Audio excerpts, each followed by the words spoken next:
Avoidance training. We need to put more emphasis on avoiding stuff.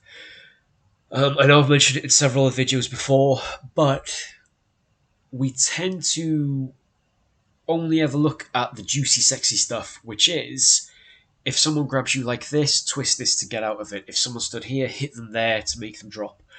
We tend not to put too much emphasis on if you see something horrible, go the other way, completely avoid it, because that seemed almost passive, that seems submissive. It's almost like we're weak for avoiding it. Whereas we want to be shown if we're here, we can fight back.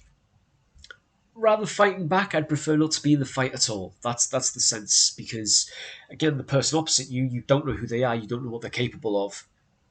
You don't know if they're on something, you don't know if they're not on something that they should be on, you don't know if they've got a weapon, you don't know if there's more than one of them.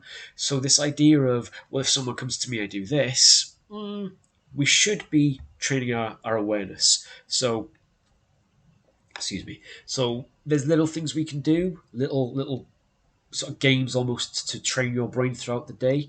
So try this for the rest of the week.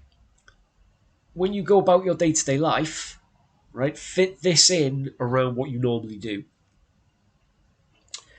If you work in an office and the men have to wear ties, see how many times you can find the colour blue in different ties. So how many people at the end of the day can you count had blue in their tie?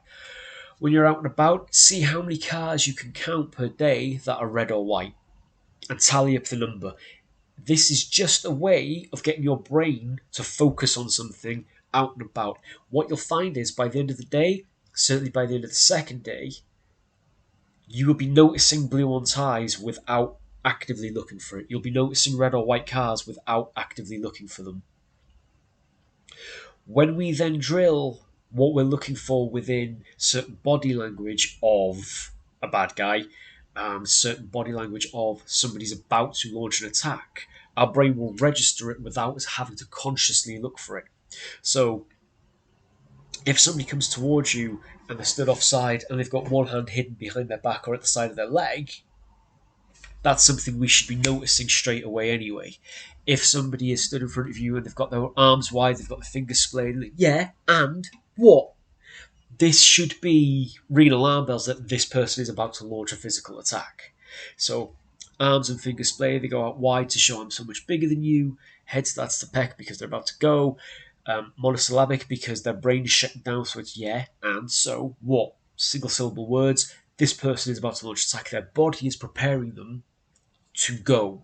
So at that point, we can either take a massive step back, put ourselves at range, or we go in first and hopefully finish it there and then.